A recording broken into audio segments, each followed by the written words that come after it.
စဉ်းစားကြည့်ပါအားနေချက်ရှိတဲ့ယောက်ျားလေးတစ်ယောက်ဟာသူ့ချစ်သူကိုကယ်တင်ဖို့အတွက်ကမ္ဘာအပြင်းထန်ဆုံးကုန်းဖူးဆရာထက်လာခဲ့တယ်။လာပါဒီနေ့ဇလန်ကိုနားထောင်ကြရအောင်။ဇလန်ရဲ့အစဟာလန်လင်ဆိုတဲ့နူငယ်လေးတစ်ယောက်နဲ့စတင်ပါတယ်။သူဟာမြေကမ်းနားကရွာမှာမိဘတွေနဲ့ငယ်ရွယ်တဲ့ညီငယ်လေးတွေ6ယောက်နဲ့အတူနေထိုင်ပါတယ်။မိဘတွေကိုကူညီဖို့လန်ဟာနေ့တိုင်းမြစ်ထဲကငားနေဖမ်းပြီးဈေးမှာရောင်းချလေးရှိပါတယ်။ငယ်ငယ်ရွယ်ရွယ်ကတည်းကလန်ဟာကိုအားကိုနေထိုင်ခဲ့ရတာမို့အတော်လေးညံကောင်းပြီးတာဝန်ယူတတ်တဲ့ယောက်ျားလေးဖြစ်ပါတယ်။လန်ဟာရှိုင်းဆိုတဲ့လှပတဲ့မိန်းကလေးတယောက်ကိုအယမ်းချစ်ပါတယ်။နေ့တိုင်းစန့်ကျင်ဘက်ရွာမှာရှိုင်းကိုတွေးဖို့သူ့အိမ်ကိုတွားပြီးအဝေးကနေကြည့်ယုံမြဲစိတ်ပြေးဝသွားတတ်ပါတယ်။ဒါနဲ့ရှိုင်းရဲ့အမေအတွက်လည်းငါးတချို့ယူသွားတတ်ပါတယ်။ဒါပေမဲ့ရှိုင်းရဲ့အမေကသမီးရဲ့အနားမှာလန်ကိုလုံးဝမမြင်ချင်ပါဘူး။သူမကလန်ဟာရွာရဲ့တာမန်ယောက်ျားလေးတယောက်ပဲလို့ထင်ပါတယ်။သူမအနာဂတ်မရှိဘူးတသက်လုံးငါးပဲဖမ်းနေမယ်လို့ထင်ပါတယ်။တညမှာလို့ယူတီရဲ့ဓာပြအဖွဲ့တစ်ဖွဲ့ကရှိုင်းရဲ့ရွာကိုဝင်ရောက်စီးနှင်းခဲ့ပါတယ်။သူတို့ဟာပတ်ပတ်လည်းဖြတ်စည်းပေးကြပြီးသူတို့ရဲ့ခေါင်းဆောင်ကအနီရောင်ဆံပင်ရှိတဲ့ရက်ဆက်ကြမ်းကြုတ်တဲ့တားရဲတကောင်ပ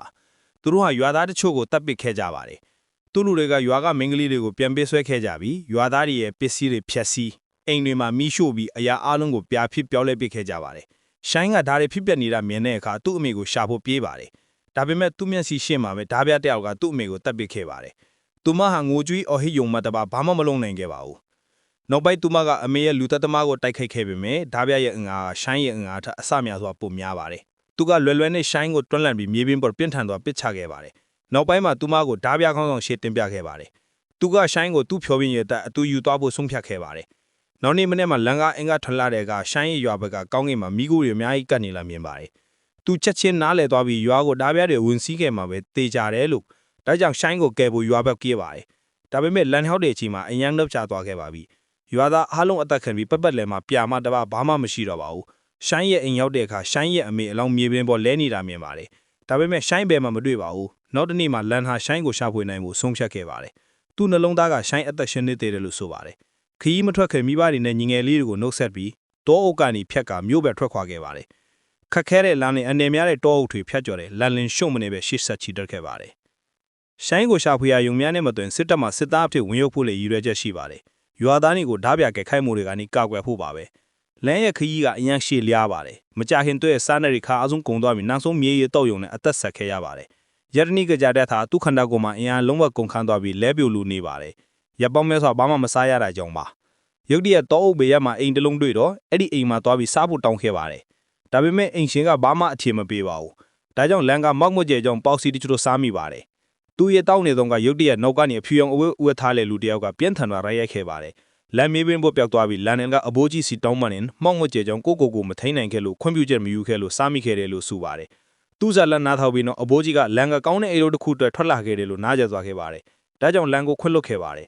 လန်အဲ့ဒီနေရာကထွက်ခွာသွားမယ်လို့လုပ်တော့အဘိုးကြီးကဓာပြန်ကျွမ်းကျင်သူတယောက်ဖြစ်တယ်လို့သတိထားမိပါတယ်နောက်လန်ကအဘိုးကြီးစီကုန်းဖူးတင်ယူခြင်းတယ်လို့ဆိုပါတယ်အင်အားပိုရှိလာပြီးရွာသားတွေကိုဓာပြတိုက်ခိုက်မှုတွေကနေကာကွယ်နိုင်ဖို့ပါပထမတော့ဓာပြန်သမားကလန်ကိုတင်ပေးဖို့ငင်းဆိုခဲ့ပါတယ်ဒါပေမဲ့လန်ရဲ့ဇွဲမင်းတဲ့အခါသူ့ဆရာထစ်ဖို့အစင်းသင်းဖြစ်ခဲ့ပါတယ်နောက်နေ့မနက်ကနေလန်နဲ့အဘိုးကြီးနဲ့ကွန်ဖူးလေ့ကျင့်ခဲ့ပါတယ်အချိန်ကြာလာတဲ့မြတ်သူနေ့တိုင်းပိုကောင်းပါတယ်လန်ကနေ့တိုင်းလေ့ကျင့်မှုအများကြီးလုပ်ပါတယ်တဖြည်းဖြည်းသူ့အင်အားပိုပြီးတော့ကောင်းလာပါတယ်နောက်ဆုံးအပတ်ပေါင်းများစွာစူးစမ်းမှုပြင်းထန်တဲ့နောက်လန်လင်ဟာအဘိုးကြီးရဲ့ကွန်ဖူးစတိုင်မှာကျွမ်းကျင်သွားခဲ့ပါတယ်အခုသူဆရာနဲ့ရှင်ပြိုင်မှုလွယ်ကူစွာလုပ်နိုင်ပါပြီနောက်ဆုံးလန်ရဲ့စူးစမ်းမှုမြင်တဲ့အခါဆရာသားပြသမားကသူ့ကိုလက်ဆောင်အဖြစ်အထူးဝပန်းခရတစ်ချောင်းနဲ့ငေးရောင်ဘက်တစ်ချောင်းပေးခဲ့ပါတယ်နောက်ပိုင်းလန်ဟာသူ့ခီးစပ်ဖို့ထွက်ခွာခဲ့ပါတယ်နောက်နေ့မနက်မှာသူမြို့ရောက်ပြီးမြို့စည်းရှောက်နေကြည့်နေတုံးကရုတ်တရက်ခိုးတယောက်ကမင်းကလေးတယောက်ရဲ့အိတ်ကိုခိုးပြီးပြေးနေတာမြင်ပါတယ်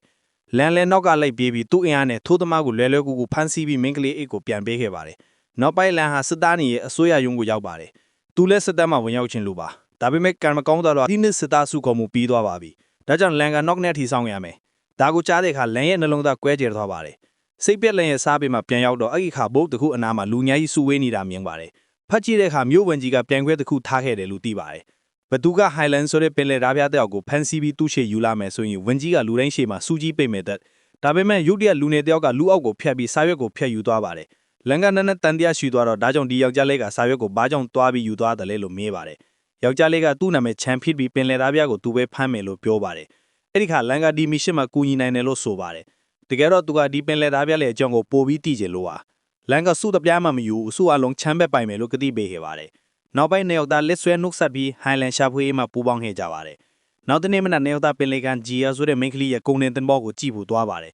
ရုတ်တရက်လက်စင်ဆိုတဲ့မိန်းကလေးတယောက်ကလန်ကိုမှတ်မိသွားပါတယ်။ဘာကြောင့်လဲဆိုတော့လန်ဘက်သူမရဲ့ဈေးမှာအဲ့ကိုပလန်ပေးခဲ့တာ။သူမကလန်ကိုနည်းနည်းစိုးရိမ်မိအောင်မဲ့တော့ဘာလုပ်နေတာလဲမေးပါတယ်။အဲ့ဒီခါနှစ်ယောက်သားကသူတို့ရောက်လာမဲ့တင်ပေါ်အလုံးရဲ့လမ်းကြောင်းကိုတီးကျင်တယ်လို့ပြောပါတယ်။ဒါပြတဲ့ရဲ့အဓိကအခြေအသည့်ရောက်ပြီးသူတို့ခေါင်းဆောင်ကိုဖမ်းနိုင်ဖို့ပါ။ကန်ကောင်းပါတယ်တို့လက်စင်မှာအဲ့ဒီရောက်လာမဲ့တင်ပေါ်အလုံးရဲ့လမ်းကြောင်းမြေပုံရှိပါတယ်။ဘယ်လမ်းကြောင်းတွေမှာဒါပြလေးမကြာခဏတင်ပေါ်တိုက်ခိုက်တယ်ဆိုတာလည်းသိပါတယ်။လက်စင်ပေးတဲ့မြေပုံကြီးပြီးလမ်းဟာဒါပြတပ်ဖွဲ့ရဲ့အဓိကအခြေကဘာယူရွာနီးကျွန်းတကူမှရှိမှာပဲတေးကြတယ်လို့နားလည်သွားပါတယ်။နောက်ပိုင်းတစ်ယောက်သားချက်ချင်းကျွန်းနဲ့ထွက်ခွာသွားလေပြီခရီးမထွက်ခင်သူတို့တပူးဆရာစီချမ်းညက်အထူးလက်နဲ့ဖြစ်တဲ့သူ့ရဲ့လမ်းကိုယူဖို့သွားပါတယ်။ဒါပေမဲ့လမ်းကသူ့ရဲ့ကွန်ဖူးကျွမ်းကျင်မှုနဲ့ဆရာဘေးဟဲကဝါဘန်ခရကိုအားကိုးပြီးရှေ့ဆက်ဖို့ဆုံးဖြတ်ခဲ့ပါတယ်။နောက်နေ့မနက်တော့လမ်းကနေဘန်ယူရွာဘက်ချီထားနေပါတယ်။လမ်းမှာဆိုင်တစ်ဆိုင်မှာစားဖို့ရက်ပြီးမကြာခင်မှာပဲဆိုင်ပိုင်ရှင်မျိုးသမီးက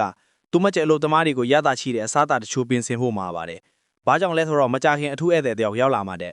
နောက်ပိုင်းဒီအထူးဧည့်သည်ကဟိုင်လန်နဲ့သူ့ဓာပြတတ်ဖွဲ့ပဲဖက်နေခဲ့ကြပါတယ်။သူ့ကိုမြင်တဲ့ကချမ်းကြောက်ချောသွားပြီးချက်ချင်းထပြီးအပင်ထွက်ပါခဲ့ပါတယ်။ဒါပေမဲ့လန်ကအဲ့ဒီနေရာမှာထိုင်နေသေးတာတတိရှိဟိုင်လန်ကိုသူ့ချစ်သူရှိုင်းပဲမှာရှိလဲလို့မေးပါတယ်။သူ့ရဲရဲမှုကြောင့်ဟိုင်လန်ဒေါတာထွက်သွားချက်ချင်းသူ့လူတွေကိုလန်ကိုတိုက်ခိုက်ဖို့ပြောလိုက်ပါတယ်။ရုတ်တရက်ချမ်းလက်ပလန်ရောက်ခဲ့ပါတယ်။ဘာကြောင့်လဲဆိုတော့လန်ခလက်မှာသူ့မြင့်ပင်ပန်းသွားတာနဲ့လန်ကိုကူညီဖို့လိုအပ်မယ်လို့တတိယသွားခဲ့လို့ပါ။နောက်ပိုင်းနဲ့ရောက်သားပူပေါင်းပြီးဟိုင်လန်ရဲ့တက်ခွဲကိုရင်ဆိုင်ခဲ့ကြပါတယ်။အတိုလေးပြင်းထန်တဲ့တိုက်ခိုက်မှုပြီးနောက်သူတို့အနိုင်ရသွားခဲ့ပါတယ်။လန်ကဟိုင်လန်ရဲ့ခေါင်းကိုခန္ဓာကိုယ်နဲ့ဖျက်ခွာခဲ့ပါတယ်။နောက်သားကိုအတောက်ထဲနဲ့ပြီးမြို့ဝင်ကြီးစီယူသွားခဲ့ပါတယ်။နောက်ဆုံးချမ်းနဲ့ပူပေါင်းပြီးမထွင်နိုင်တဲ့အလုပ်တစ်ခုကိုလွတ်ပြခဲ့ပါတယ်။နေ့လယ်မှာနှစ်ယောက်သားဝင်ကြီးယုံကိုရောက်ပြီးဝင်ကြီးကပွဲကန်တဲ့အတင်းဖိတ်ခဲ့ပါတယ်။နောက်ပိုင်းမြောက်သားဝင်ကြီးနဲ့ထိုင်ပြီးအရက်တူတောက်ခဲ့ကြပါတယ်။ဒါပေမဲ့ယူတရက်နှစ်ယောက်သားမူးမဲ့ပြီးလဲလော်ကျသွားပါတယ်။တကယ်တမ်းဝင်ကြီးကသူတို့အရက်ထဲမူးစစ်ထားခဲ့တာပါ။အမှန်တရားကသူပြန်ကွဲထားခဲ့ပြီးမြစူးပိုက်ဆန်မပေးခင်တာပါ။နောက်ပိုင်းချမ်းနဲ့လန်ကိုဖမ်းဆီးပြီးဓာပြတက်ဖွဲ့ရှည်ယူသွားခဲ့ပါတယ်။အဲ့ဒီခါမှာဝင်ကြီးကသူတို့နဲ့ရှူဝတ်သဘောတူညီချက်တစ်ခုရှိခဲ့တယ်လို့သိရပါတယ်။အဲ့ဒီအတူကဓာပြခုံးဆောင်ရဲ့လူသက်သမားတွေကိုဖမ်းဆီးပြီးသူတို့လက်ထဲအပ်ပေးခဲ့တာပါ။ဒီလိုဝင်ကြီးကပြန်ကွဲထားပြီးမြို့တို့မြို့လုံးကချီကျူးခံပြီးဓာပြတွေအလုပ်ကိုလုပ်ပေးခဲ့တာပါ။နောက်ပိုင်းဓာပြတွေရဲ့ခေါင်းဆောင်တွေကနှစ်ယောက်သားကိုတိုင်တူးမှချီနှောင်ပြီးအမျိုးမျိုးညှင်းပန်းခဲ့ပါတယ်။ရုတ်တရက်ဆိုက်ကိုမြင်လိုက်ပါတယ်။သူမအဲ့ဒီနေရာမှာရှိနေပါတယ်။သူမတိတ်ဒါဒီအားလုံးကိုကြည့်နေပြီးသူတို့နှစ်ယောက်သားကိုကူညီဖို့ဆုံးဖြတ်ခဲ့ပါတယ်။သူမရဲ့ကူညီမှုနဲ့နှစ်ယောက်သားပုံရင်ဓာပြတွေရဲ့ချုံနှောင်မှုနဲ့လွတ်မြောက်ခဲ့ကြပါတယ်။နောက်ပိုင်းဆိုင်ကလန်ရဲ့တန်ရာတွေမှာဆေးလိမ်ဖြစ်ခဲ့ပါတယ်။သူမအသက်ရှင်နေတာမြင်တဲ့အခါလန်အရင်ပျော်ရွှင်ခဲ့ပါတယ်။အဲ့ဒီညမှာချန်လန်နဲ့ဆိုင်တို့ကပူပေါင်းပြီးလာမဲ့တိုက်ခိုက်မှုကိုကင်တွယ်ဖို့အစီအစဉ်ချခဲ့ကြပါတယ်။လန်ကဓာပြတွေမနှက်ဖန်သူတို့ရွာကိုဝင်စီးမှတေးချတယ်လို့ယုံကြည်ပါတယ်။ဒါကြောင့်ဒီတိုက်ခိုက်မှုမှာရွာသားတွေရဲ့ပေါင်းတင်မှုလိုအပ်ပါတယ်။ဒါပေမဲ့လန်နဲ့ချန်ကရွာသားတွေကိုဓာပြတွေနဲ့ရင်ဆိုင်ဖို့ပြောတဲ့အခါအားလုံးကြောက်ချောသွားပြီးတိုက်ခိုက်မဲ့ထက်စာထွက်ပြီးဖို့စဉ်းစားခဲ့ကြပါတယ်။ကန်ကောင်းမတွေပဲရွာရဲ့လူငယ်ယောက်ျားတွေကူညီဖို့အစဉ်သင့်ဖြစ်ခဲ့ကြပြီ။နောက်အားလုံးပူပေါင်းပြီးရွာမှာနေရာအမျိုးမျိုးမှာထောင်းချောင်းနှောက်ကြီးချထားခဲ့ကြပါတယ်။နောက်နေ့ဓာပြတွေရွာကိုဝင်စီးခဲ့ခါလန်နဲ့အဖွဲ့ကချထားတဲ့ထောင်းချောက်တွေရဲ့ကူညီမှုနဲ့သူတို့ကိုဖမ်းဆီးနိုင်ခဲ့ပါတယ်။နောက်လန်ချမ်းနဲ့ရှိုင်းတို့ကပူပေါင်းပြီးသူတို့အားလုံးကိုရင်ဆိုင်ခဲ့ကြပါတယ်။ဓာပြတွေကသူတို့၃ယောက်ထက်အင်အားများပေမဲ့အချိန်မှန်မှရွာသားတွေလက်နက်ယူပြီးကူညီဖို့ရောက်လာခဲ့ကြပါတယ်။အတော်နဲ့ပြင်းထန်တဲ့တိုက်ခိုက်မှုပြီးနောက်လန်နဲ့ရွာသားတွေရဲ့အနိုင်ရခဲ့ပါတယ်။သူတို့အားလုံးပူပေါင်းပြီးဓာပြတွေကိုကောင်းကောင်းသင်ခန်းနှပ်ပေးခဲ့ကြပါတယ်။အခုသူတို့နားလဲသွားကြပြီးတစုတည်းတဝေးတီရှိနေမယ်ဆိုရင်ဘယ်သူမှသူတို့ကိုဘာမှမဖျက်ဆီးနိုင်ဘူးလို့ပြောကြပါတယ် ဗီဒီယိုကြိုက်ရင် like လုပ်ပေးပါ channel ကို subscribe လုပ်ပေးပါနောက်ဗီဒီယိုမှာတွေ့ကြမယ်